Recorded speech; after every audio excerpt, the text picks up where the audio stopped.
Oi pessoal, hoje eu vou estar lendo para vocês Amor para Corajosos, de Luiz Felipe Pondé. Espero que vocês gostem, deixe seu like no vídeo e vamos começar.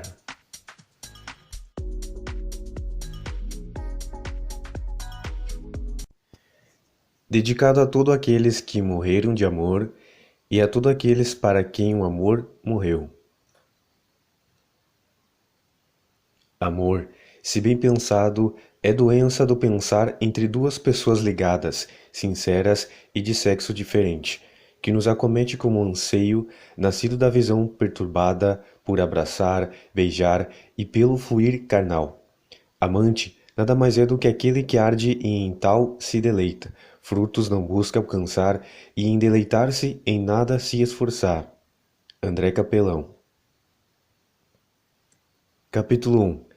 Por que o amor romântico exige coragem de quem ama? Quando se fala em coragem na filosofia, estamos falando de ética ou moral. Coragem é uma virtude, por isso mesmo, só se aprende na prática. A rigor, não existe aula de ética, assim como ninguém aprende a tocar bem um instrumento estudando a história do piano ou do violino. Portanto, a resposta a essa pergunta é uma resposta prática. Só se aprende a ser corajoso diante de situações que dão medo, mesmo que muitos filósofos ou palestrantes mentirosos digam o contrário por aí.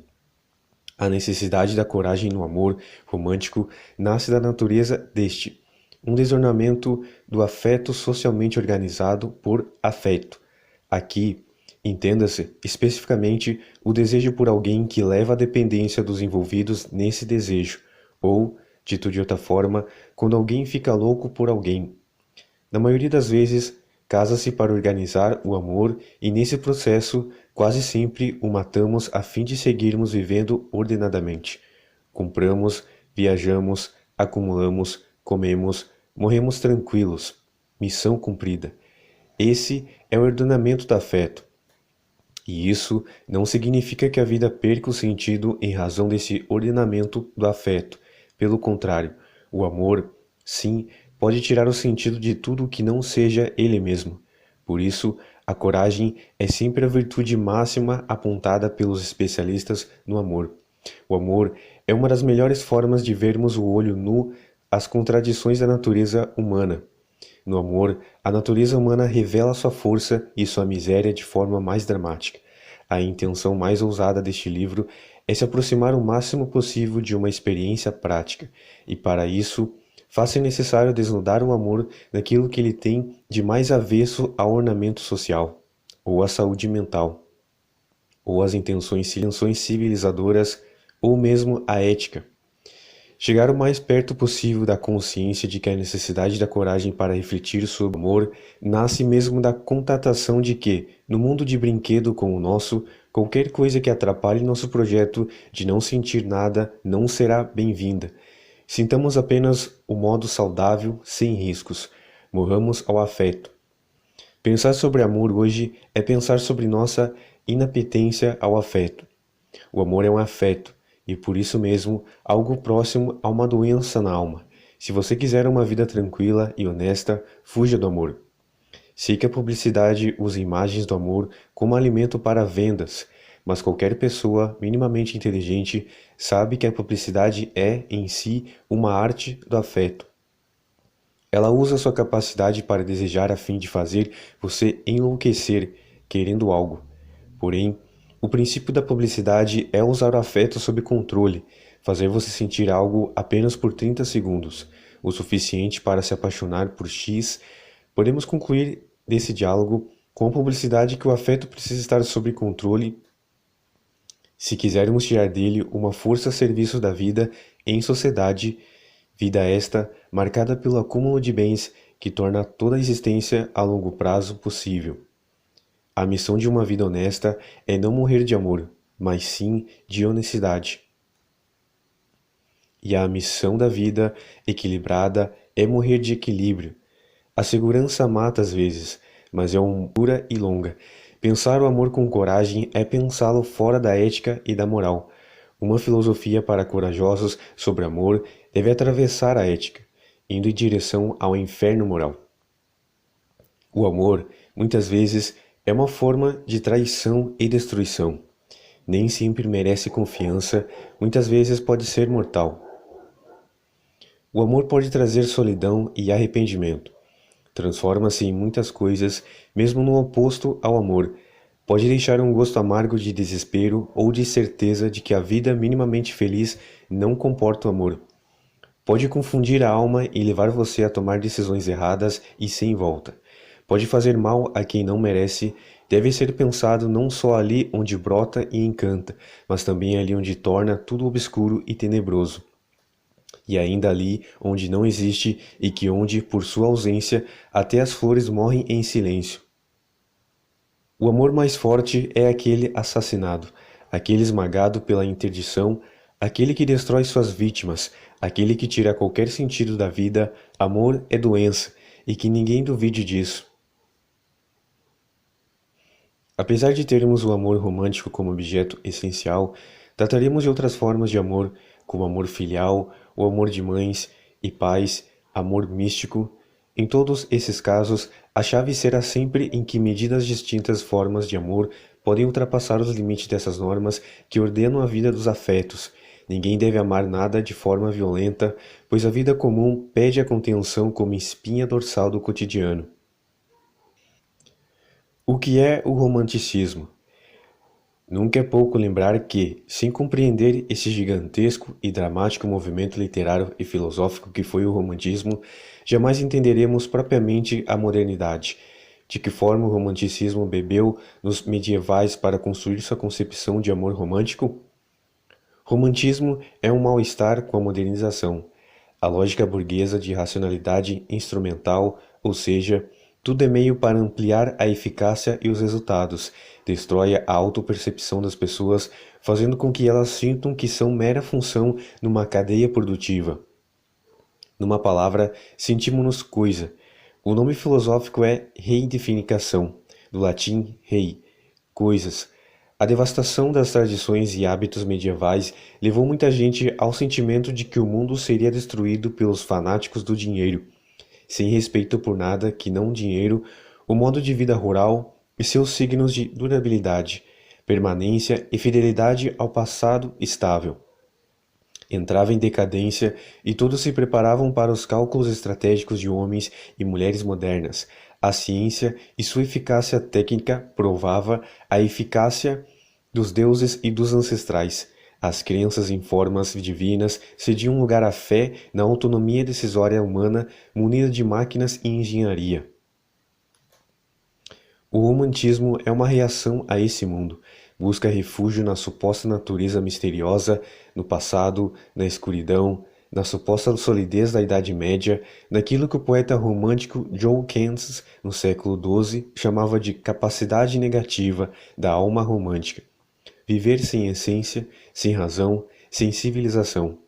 Viver na escuridão do sentimento e não na luz da razão. O romantismo será o arqui-inimigo do iluminismo, compreendido como a destruição da alma humana em sua profundidade, por conta de sua obsessão pela luz da razão e da ciência. Nesse movimento, os românticos elegem a Idade Média e seus mistérios irracionais. Entram em contato com a literatura cortês que está em Egg na abertura desta coletânea de ensaios, e constrói a imagem de que homens e mulheres que não se vendem e morrem de amor são os verdadeiros homens e mulheres, perseguidos por um mundo que cedeu ao interesse material como única forma de vida, incapazes de resistir ao que sentem, mesmo correndo risco de vida. Por isso, seus heróis infelizes encarnam um mundo esquecido. No mundo moderno, todas apenas sonham com o sucesso material e a abordagem estratégica da vida. No mundo idealizado pelos românticos, não. Os sentimentos se impõem como forma de autenticidade contra a instrumentalização de tudo, mesmo que seus heróis paguem com a própria morte. Por isso, o amor romântico será identificado como a forma mais plena da existência autêntica. Há 1000 anos-luz de desistência da vida interesseira que assola o mundo. O amor romântico surge, assim, como um signo de autenticidade e existência, e dessa forma permanece até hoje. para além do tema do apaixonar-se enquanto tal. Quem nunca se perdeu no amor é falso de alguma forma. O afeto é o lugar da verdade do sujeito e não sua capacidade de calcular a vida. Muito cálculo na vida implica a dissolução da alma numa planilha de Excel. Quem nunca amou assim, nunca viveu. A miséria do amor no mundo contemporâneo. É, impor- é importante pensarmos um pouco sobre o amor entre nós, seres narcisistas, mimados e ressentidos. Essa é a minha definição de contemporâneo. Vejamos primeiro um pouco do que é essa minha definição de contemporâneo e depois o amor nela. Nunca houve época tão covarde quanto a nossa, e quando lembramos que a literatura cortês, matriz do amor romântico, floresceu numa sociedade guerreira, o amor depende da virtude da coragem, por exemplo, entendemos a razão da inapetência do que os contemporâneos demonstram em relação ao amor. Narcisistas, mimados e ressentidos não são capazes de amar. Se aqueles que afirmam que o amor é uma mera invenção da literatura francesa medieval, impossibilidade essa que será extinta em breve, devido ao aumento de modernização do desejo e suas liberdades em todos os níveis. Tivemos razão, não há motivo algum para o espanto diante dessa inapetência ao afeto amoroso nos contemporâneos. Trata-se de uma incapacidade histórica, fruto do avanço social, político e existencial da humanidade. O amor seria uma doença de uma época não empoderada, capaz de exercer livremente a cidadania do desejo. Não podemos esquecer aqui o conceito de Bauman. No mundo líquido, o amor se dissolve em água. Pessoas líquidas são pessoas descoladas, não sofrem de ciúme, e quem não sente ciúme é um mentiroso do afeto. Amar, muitos sem ciúme, vivem a vida sem rancor, sem ressentimento, nunca encontraram alguém melhor do que eles porque todos são igualmente legais. O mundo de idiotas da igualdade. Uma cultura do narcisismo é uma cultura que, afeto, é a tendência progressista do desejo. Passamos do momento em que o narcisismo era uma patologia para o momento em que ele se fez cultura e cidadania. O narcisismo se fez um novo direito entre os direitos humanos, seu afeto através de uma negação hiperbólica do sofrimento travestido de autonomia absoluta. Para não sofrer, o narcisista aprendeu a afirmar seus desejos acima de tudo. Podemos compreender tal recurso se pensarmos em toda a pedagogia narcisista há muito em voga. Pense em você. Ame a você, invista em você. Não resta dúvida de que a vida cobra um preço alto pelo investimento no outro. Sartre já dizia que o inferno são os outros, ainda que para muitos seja esse investimento o que dá gosto à vida. A vida é uma forma de desperdício de si mesma. Uma das manifestações da cultura do narcisismo é a recusa desse desperdício, uma forma de mesquinharia psicológica. Saúde é abrir-se para o mundo e não fechar-se para ele, mesmo que em muitos momentos pareça bem justificado abandoná-lo. Para Santo Agostinho, uma pessoa é livre porque ama o mundo, logo escapa da cela asfixiante do amor vaidoso por si mesmo. Lembremos que para alguém que escrevia em latim, como Santo Agostinho, vaidade é irmã de vazio, ambas as palavras podendo ser representadas pela expressão vanitas. O narcisista é um buraco existencial caminhando pelo mundo, não uma startup existencial de sucesso. No mundo em que as pessoas devem ser startups existenciais contínuas, a opção narcisista como modo empoderado do sujeito parece muito bem-vinda. Uma startup existencial, modelo de eu altamente instrumentalizado, tende a ser assertiva na vida, mesmo que nem sempre bem-sucedida. É possível amar e ser feliz? Sei que filósofos de Platão dirão que existem formas e formas de amor e felicidade. Esse método de apontar para a instabilidade semântica, vários significados para uma mesma palavra em idiomas dos mortais, é clássico na filosofia. De fato, muito útil para aprofundar uma reflexão, principalmente na sua espessura histórica, mas, às vezes, pode simplesmente paralisar quem quer pensar, diante de tantas possibilidades de significado para uma mesma palavra. Já disse antes que, nos limites semânticos dessa confissão, amor é quase sempre amor romântico, nas suas grandezas e nas suas misérias. Quanto à felicidade, faço minhas as palavras do filósofo Pascal, século XIII, quando ele fala sobre o tempo.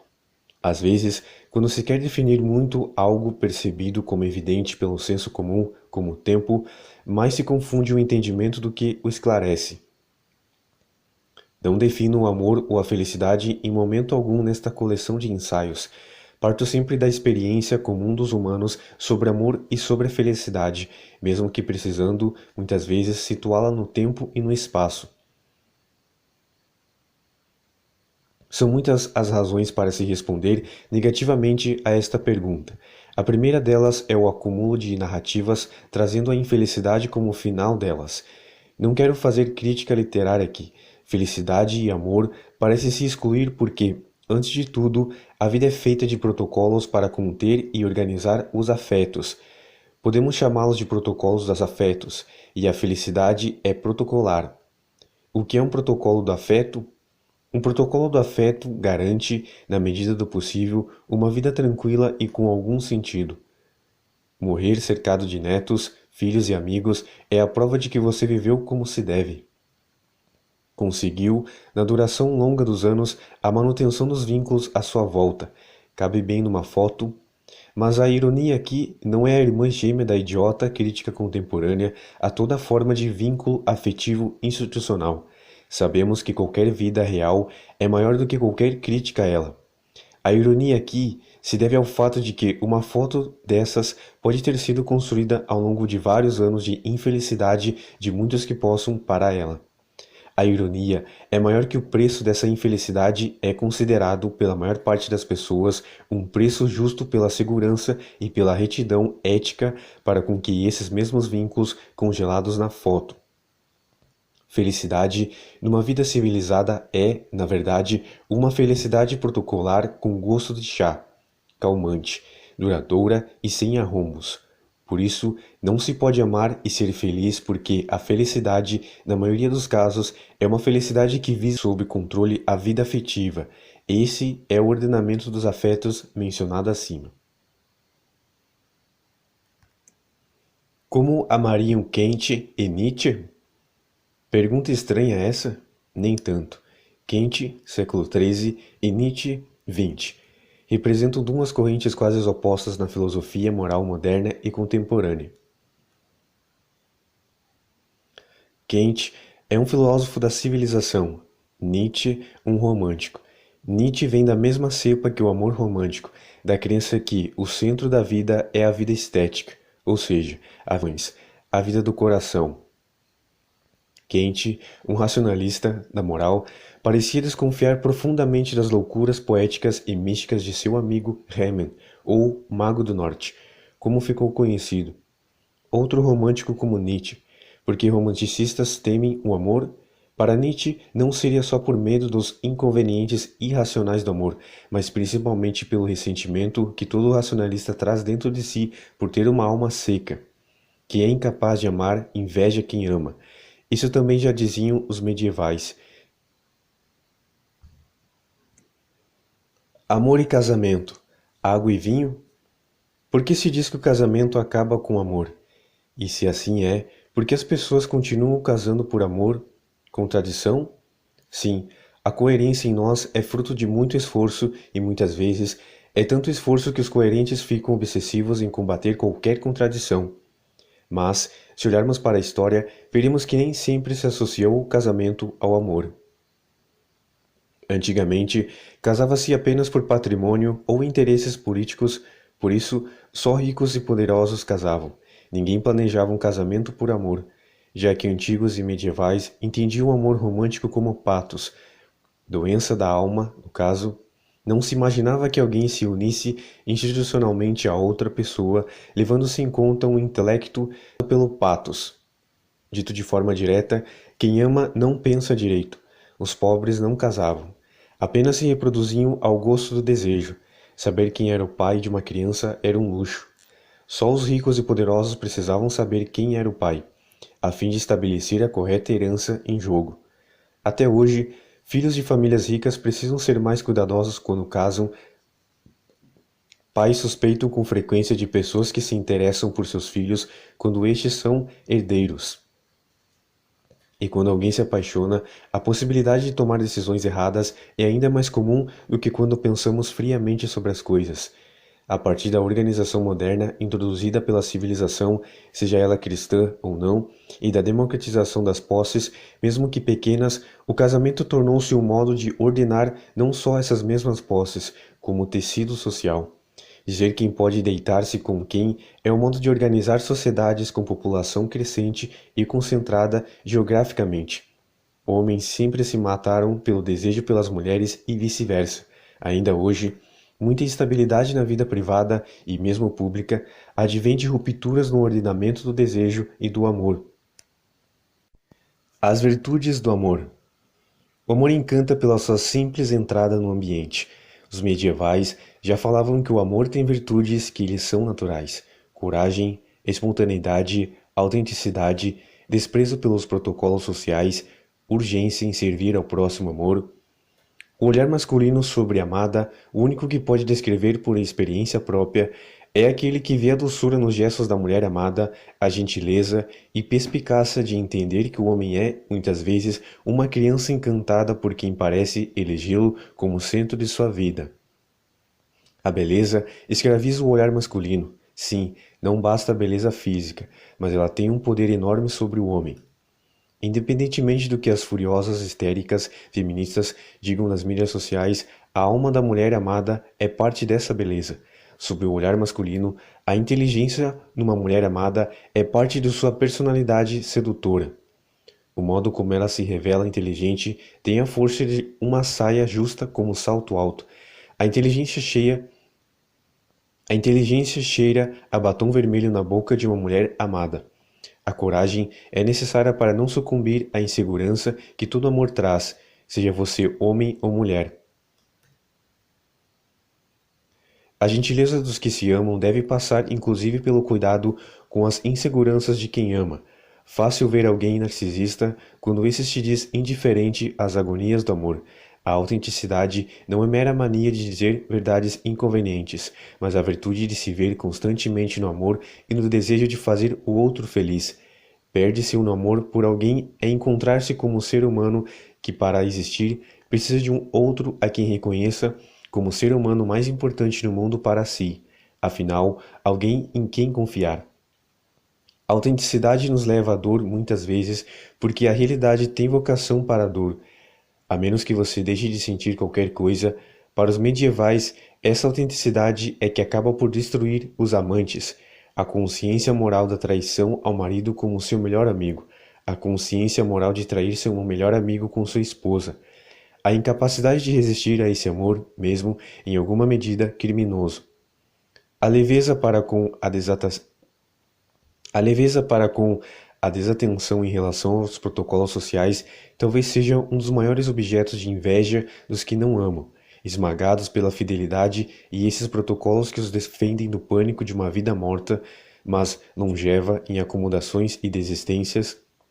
O encanto moral do amor nasce justamente desse encontro entre coragem, leveza, desespero e desejo. O amor pode conviver com rotinas? Eis uma questão que atormenta a todos.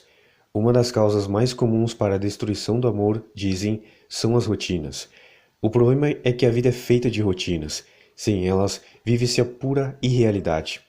Não creio que a rotina por si só destrua o mundo. Destrua o amor. A questão é a qualidade da rotina ou o que nela se repete. Pelo contrário, a rotina pode ser um poderoso elemento estabilizador na vida, uma fiadora da confiança. E amor sem confiança não existe. A rotina dá a você a sensação de que a vida é algo conhecido, pelo menos em parte. A rotina é a carne da confiança. Sua repetição cotidiana, podemos agradecer até as formas menos boas da rotina. Boas de rotina, contanto que torne nosso mundo, em alguma medida, reconhecível e previsível, e nele, você e eu, sem rotina não sei quem eu sou, nem mesmo um lugar no mundo. Portanto, dizer que a rotina sempre destrói tudo que seja positivo na vida é um erro. Mas, e o amor com isso? Volto a dizer o que disse antes. A qualidade do que se repete é o importante nesse caso e em qualquer caso em que a rotina não seja sua inimiga, assim como no caso de quem tem um trabalho significativo. A possibilidade de que a rotina materialize, em grande medida, práticas que convergem para o que é significativo ou prazeroso na vida, a dois,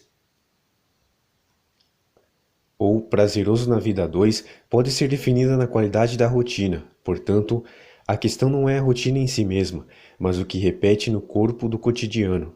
O risco, sempre, é que o cotidiano impunha rotinas completamente descoladas do desejo, do significado e da esperança de que você não seja apenas uma peça numa engrenagem que é a sua própria vida. A sensação de que a sua vida é uma engrenagem que você mesmo montou e que te esmaga é pior do que a sensação de que a engrenagem que te esmaga tenha sido criada por algo ou alguém que não foi você. O amor pode encontrar acolhimento em rotinas que respondam a necessidades dele. Confiança no outro, coragem de brigar quando necessário, generosidade na partilha do dia a dia, sinceridade nas misérias de cada um. Talvez a pergunta infernal que salve o amor da rotina seja: o que de fato você quer na vida cotidiana? Você é capaz de saber disso? Não creio que a maioria de nós saiba o que queremos em nosso dia a dia.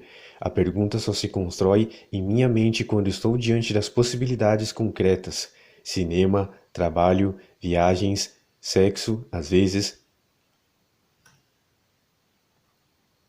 Quando o amor faz você se reinventar ou se redescobrir. A ideia de Platão é que o amor, eros, que gera beleza, forma, vitalidade, a experiência do amor, além de sofrimento e dilaceramento, seguramente gera um desejo pelo mundo enquanto realidade a ser fecundada por aqueles que amam. Por isso, é comum se dizer que o amor é da ordem da saúde psíquica, na medida em que predispõe a pessoa a investir na vida. O amor costuma dar fé e confiança, e quando correspondido, gera uma profunda sensação de força e generosidade. Se não for ferido pelo mundo à sua volta, o amor leva suas amantes e generosas amantes a regenerá-los, tornando-o mais belo. Já os medievais relacionavam o amor à capacidade de se doar sem pensar em receber nada em troca, como uma forma de força, às vezes avassaladora, que é impossível não ser notada quando se revela ao mundo. O encantamento que o amor, eros, causaria é justamente a sua força de sedução. Na medida em que sentimos que os amantes são pessoas mais fortes e capazes de enfrentar dramas cotidianos sem perder a confiança nas coisas. Mas um dos efeitos mais generosadores do amor é a capacidade dele se restituir o amor próprio e a autoconfiança. Pessoas que se apaixonam e são correspondidas nessa paixão tendem a ter mais força para tomar decisões difíceis e, acima de tudo, se veem de forma mais criativa e ousada. Muitos dirão que esse traço é fruto da dimensão maníaca do amor romântico no sentido psiquiátrico de mania, e que é em si uma forma de risco porque o amante tende a perder um tanto o senso de realidade. Pessoas céticas não creem no amor, justamente por ele poder diminuir sua capacidade de análise do mundo à sua volta. Uma das saídas dessa banalidade é a possibilidade que um novo amor pode dar a alguém de se redescobrir uma outra pessoa, outra personalidade, normalmente mais aberta e corajosa, outros hábitos que normalmente inauguram uma sensação de habitar outro mundo até então desconhecido e, acima de tudo, improvável, outras necessidades, muitas vezes menos materiais e mais desapegadoras e neuroses de consumo, outros gostos, muitas vezes fruto apenas do ato de se arriscar a provar coisas há muito estabelecidas pelo seu cotidiano como fora de seu espectro de sensações. O amor tem cura? Se o amor é uma doença, teria cura? Ou seria uma doença terminal? Alguns mais céticos diriam que o amor cura para o amor seria deixar que ele se realize. Apesar do caráter um tanto cínico de afirmação, não podemos descartá-la facilmente. Os próprios medievais alertavam para o fato de que a perda do mistério através do cotidiano e de muita conversa com a amada poderia destruir o amor. Portanto, o casamento com quem você ama pode ser a rota para a cura do amor. Muitos dirão que o amor, Eros, se transformará em ágape, como disse Bento em sua encíclica Deus é amor, nos filhos, nas memórias, no cuidado um com o outro, e ninguém seja cínico com esse tesouro que é um longo relacionamento permeado de confiança e cuidado. Mas existem outras formas de cura do amor que estão mais próximas da afirmação de que paixões tristes, como diria Spinoza, destruiriam facilmente o amor, além da monotonia do cotidiano e do descanto com uma personalidade menos maravilhosa do que a paixão pensava ter diante de si, a indiferença, a competitividade, a violência, o descaso, o interesse descaradamente estratégico, a mentira contínua, a pobreza material extrema, os objetivos na vida, os sonhos excludentes, ter ou não ter filhos, o egoísmo, o materialismo, as doenças graves, um outro amor. O amor é, na verdade, muitas vezes matar a beleza. É a vitória de uma paixão triste sobre uma paixão alegre. É uma experiência a favor do niilismo e da descrença das coisas. O que é não sentir nada? Um dos maiores desgostos que o amor pode causar é a desilusão. E um dos modos mais sofisticados de reagir a ele é a busca de uma espécie de estado zen no qual você não sentirá nada mais por ninguém.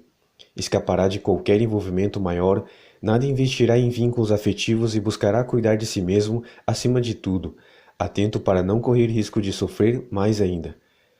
Na filosofia, são muitos os casos de defesa de um estado como esse, afora várias formas de espiritualidade como o budismo, o hinduísmo e o cristianismo.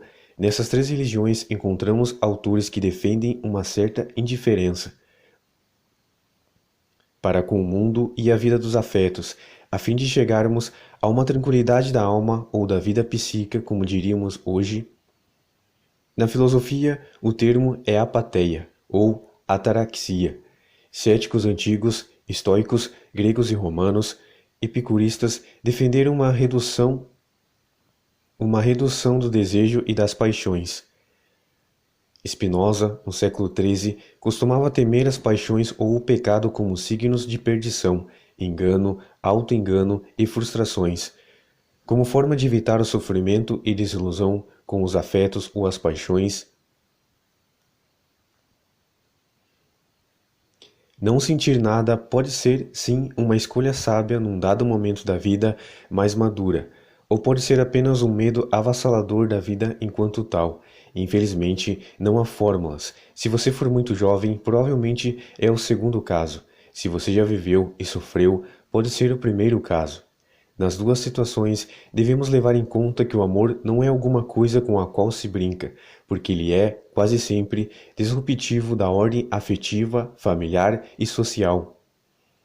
A maturidade não levará você a optar por nada a sentir na vida, mas, no mínimo, poderá levar você a sentir algum respeito para com o amor e mantê-lo à distância, e saber o sofrimento que ele pode, sim, causar. Só não teme o amor quem nunca o experimentou, ainda que essa revelância possa, sim, fazer você se sentir um tanto covarde, mas a covardia pode ser, às vezes, um modo de sobrevivência muito comum e seguro.